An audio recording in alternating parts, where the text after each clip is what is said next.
Assalamualaikum warahmatullahi wabarakatuh.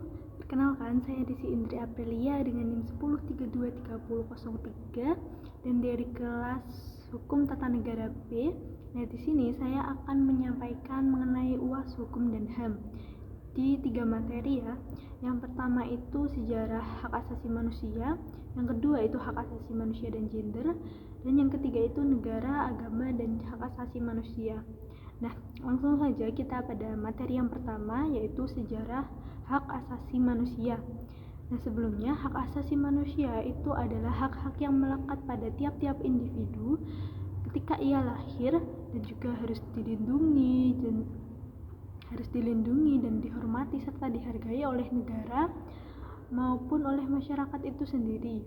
Nah, untuk melindungi harkat dan martabat manusia.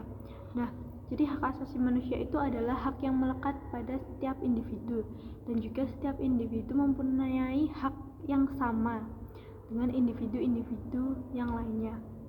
Kemudian sejarahnya itu dibagi ke dalam beberapa bagian. Yang pertama itu pada era prakemerdekaan ya. Pada era prakemerdekaan hak asasi manusia itu masih hanya sebatas kebiasaan dan adat istiadat saja. Jadi masyarakat belum mengenal istilah hak asasi manusia. Contohnya pada masa prakemerdekaan itu seperti gotong royong, lalu saling tolong menolong dan juga saling menghargai dan menghormati satu sama lain ya. Nah, di era prakemerdekaan itu pembahasan hak asasi manusia itu mulai muncul ketika Indonesia sedang mempersiapkan masa kemerdekaannya, yaitu pada sidang BPUPKI. Nah, pada saat itu muncullah pembahasan mengenai hak asasi manusia. Nah, kemudian langsung saja ke masa kemerdekaan atau awal kemerdekaan. Nah, masa awal kemerdekaan itu hak asasi manusia sudah diatur di dalam Pancasila dan juga Undang-Undang Dasar 1945. Jadi aturannya sudah ada, akan tetapi memang pengimplementasiannya itu belum maksimal karena masa awal kemerdekaan itu adalah masa transisi dari Indonesia yang tadinya negara jajahan menjadi negara yang telah merdeka. Nah, pada masa awal kemerdekaan juga ada perubahan periode demokrasi. Nah, periode demokrasi yang pertama itu demokrasi liberal, di mana demokrasi liberal itu adalah mereka membebaskan secara penuh hak-hak rakyatnya, hak-hak masyarakat sipilnya. Sedangkan pada saat diubah ke demokrasi terpimpin itu mereka membatasi atau adanya pembatasan terhadap hak masyarakat sipil, kebebasan pers dan juga hak-hak dalam berpolitik. Nah, kemudian yang ketiga itu langsung ke masa Orde Baru ya. Nah, masa Orde Baru itu pada saat dipimpin oleh Presiden Soeharto. Nah, pada masa ini Indonesia itu lebih menekankan atau melakukan pengembangan ekonomi yang stabil untuk wilayah negara Indonesia. Nah, akan tetapi dengan adanya fokus pada ekonomi itu mereka mengorbankan hak-hak asasi manusia. Jadi kebebasan berpendapat, berorganisasi ataupun kebebasan lainnya itu benar-benar dibatasi oleh negara. Dan pada masa Orde Baru juga banyak kasus-kasus pelanggaran HAM berat seperti kasus Petrus, lalu ada operasi militer di wilayah konflik sehingga masyarakat itu memang merasakan ekonomi Indonesia meningkat pada masa Orde Baru, akan tetapi mereka seperti terkurung di dalam sangkar, tidak bisa mengutarakan pendapatnya dan hanya mengikuti apa kata pemerintah saja. Nah, kemudian yang keempat itu adalah masa reformasi ya, masa reformasi sampai dengan sekarang ini. Nah, setelah lengsernya atau jatuhnya kepemimpinan Orde Baru, itu muncullah masa reformasi, di mana masa reformasi itu muncul amandemen Undang-Undang Dasar 1945 yaitu pada tahun 1999 sampai dengan 2002. Nah, dengan adanya amandemen ini aturan-aturan hak asasi manusia itu lebih kompleks lagi, yaitu diatur dalam Undang-Undang Dasar pasal 28A sampai pasal 28J. Jadi lebih kompleks lagi aturannya, dan juga pada masa reformasi ini juga dibentuk lembaga-lembaga perlindungan HAM seperti Komnas HAM, lalu Komnas Perlindungan lainnya. Jadi memang secara aturan dan juga secara pembentukan lembaga itu sangat kompleks sekali ya. Nah, hak asasi manusia juga diatur dalam Undang-Undang Nomor 39 Tahun 1999 tentang hak asasi manusia. Akan tetapi memang implementasinya sampai sekarang ini masih sedikit kurang maksimal dan mungkin bisa dimaksimalkan sepanjang perjalanan waktu. Nah, itu saja di materi yang pertama. Nah, kemudian kita langsung lanjut ke materi yang kedua, yaitu mengenai hak asasi manusia dan juga gender. Nah, konsep hak asasi manusia dan gender ini apa sih? Konsep hak asasi manusia dan gender itu adalah penghapusan diskriminasi antara gender, yaitu laki-laki dan juga perempuan di berbagai aspek kehidupan. Jadi laki-laki dan perempuan itu memperoleh hak yang sama di berbagai aspek kehidupan, sehingga mereka nantinya bisa bermanfaat secara penuh di kehidupan masyarakat. Nah, bentuk-bentuknya itu yang pertama ada hak dalam sipil dan juga politik. Nah, hak dalam sipil dan politik itu seperti apa contohnya? Nah, contohnya itu yang pertama, hak memilih dan dipilih. Jadi baik laki-laki atau perempuan itu mempunyai hak keduanya ya, hak untuk memilih seperti memilih presiden ataupun bupati dan lain sebagainya, dan juga hak untuk dipilih. Jadi perempuan dan laki-laki juga bisa mencalonkan diri menjadi presiden dan kemudian dipilih oleh warga negara lainnya. Nah, kemudian yang kedua itu hak untuk memperoleh perlindungan terhadap kekerasan berbasis gender. Jadi laki-laki dan perempuan itu kan sama-sama potensial untuk mendapatkan kekerasan berbasis gender ini ya. Jadi mereka memperoleh hak yang sama untuk mendapatkan perlindungan tersebut. Nah, salah satu bentuknya yaitu ketika dibuat lembaga Komnas HAM. Jadi lembaga Komnas HAM itu bertujuan untuk melindungi hak-hak dari tiap gender tersebut, sehingga mereka akan memperoleh hak yang sama dan tidak ada ketimpangan ya teman-teman. Nah, kemudian yang yaitu hak dalam ekonomi, sosial, dan budaya. Contohnya itu hak untuk memperoleh upah yang sama.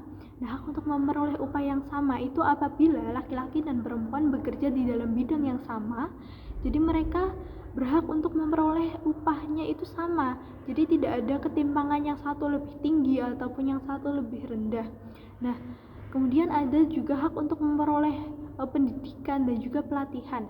Nah, hak untuk memperoleh pendidikan dan pelatihan itu misalkan di dalam aturan pemerintah ya, wajib belajar 12 tahun. Nah, wajib belajar 12 tahun itu ya harus dilaksanakan oleh seluruh masyarakat Indonesia, baik kaum perempuan ataupun kaum laki-laki. Jadi tidak ada menspesialkan salah satu pihak saja. Nah, kemudian hak untuk memperoleh kesehatan reproduksi dan juga hak untuk memperoleh perlindungan terhadap kekerasan seksual.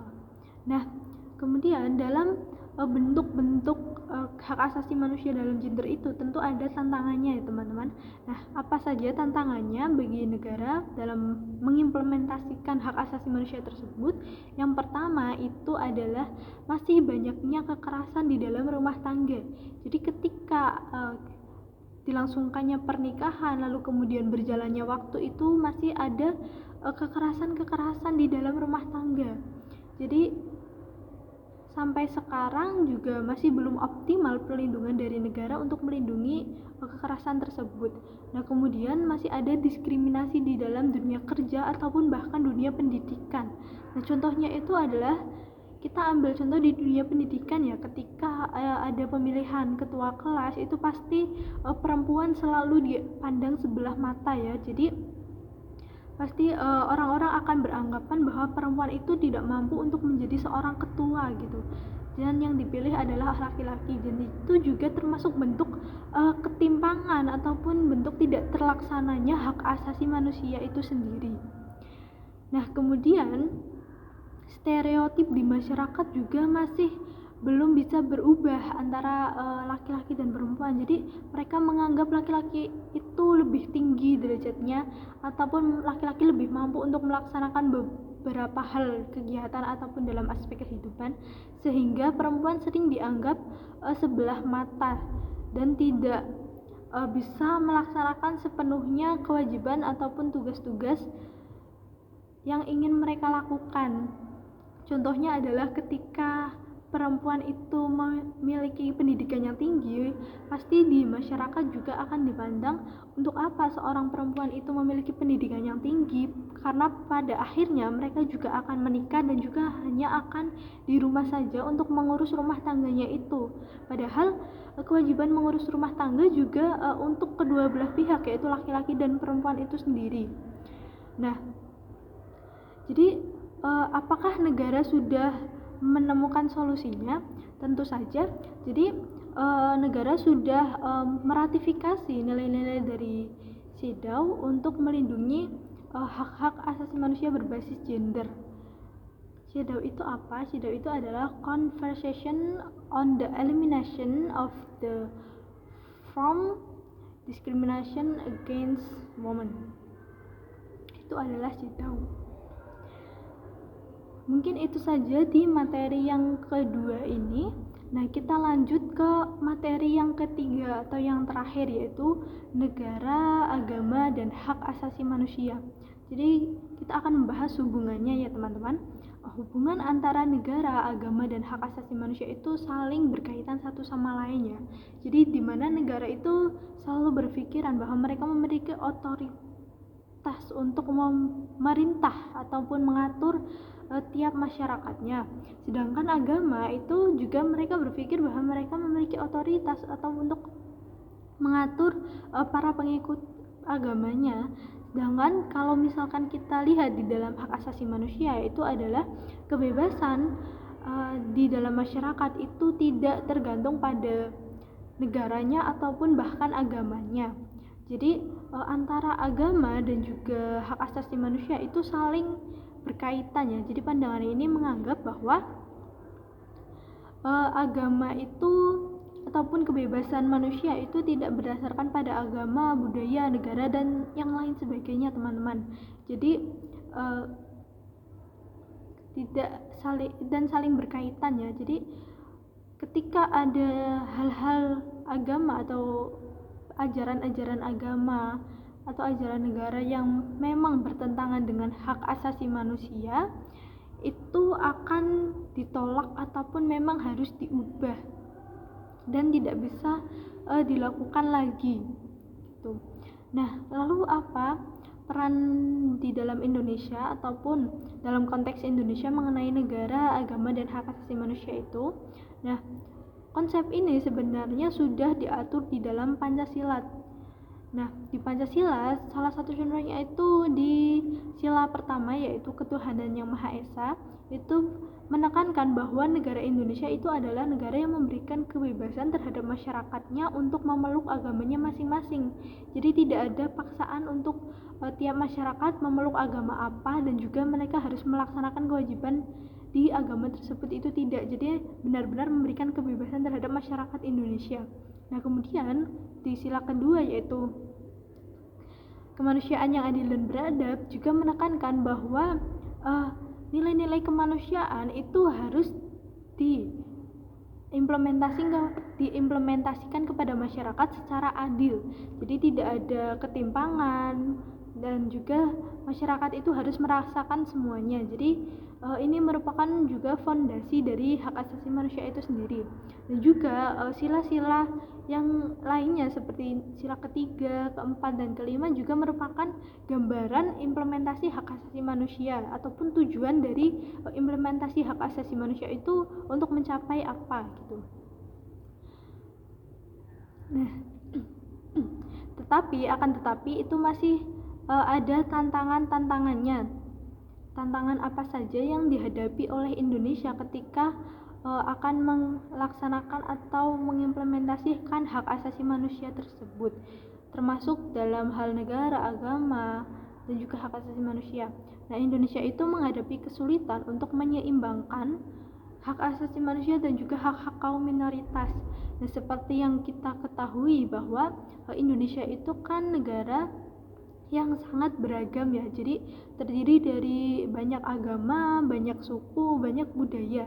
Nah, terkadang kaum-kaum minoritas itu merasa sangat terasingkan di Indonesia karena mereka tidak mendapatkan hak yang sama terhadap kaum minoritas. Contohnya seperti apa? Misalkan ketika kita Lebaran, Idul Fitri, itu kan kita mendapatkan cuti. Waktu cuti bersama itu sangat banyak ya teman-teman. Sedangkan ketika hari besar keagamaan lain itu terkadang mereka tidak mendapatkan hak yang sama atau cutinya itu hanya sebentar saja. Dan juga kalaupun ada aturan tentang cuti bagi kaum-kaum minoritas itu, tapi terkadang tidak diimplementasikan atau tidak dilaksanakan, jadi hanya sekedar aturan saja.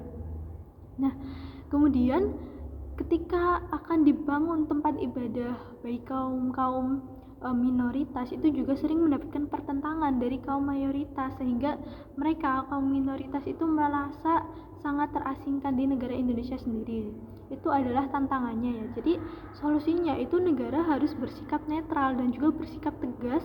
Jadi negara tidak boleh membela salah satu pihak saja, membela kaum minoritas saja dan memenuhi hak-hak kaum mayoritas terus. Jadi mereka juga, negara itu harus memenuhi hak-hak kaum minoritas agar mereka tidak merasa terasingkan di negara Indonesia sendiri. Negara juga harus memberikan edukasi kepada masyarakat bahwa Indonesia itu adalah negara yang beragam, jadi harus saling menghargai satu sama lain. Nah, mungkin itu saja materi yang ketiga dan juga video UAS yang saya lakukan. Apabila ada kesalahan baik dalam perkataan ataupun perbuatan ataupun video ini mungkin ada kesalahan yang kurang berkenan di hati para teman-teman sekalian, itu saya mohon maaf. Cukup sekian. Wassalamualaikum warahmatullahi wabarakatuh.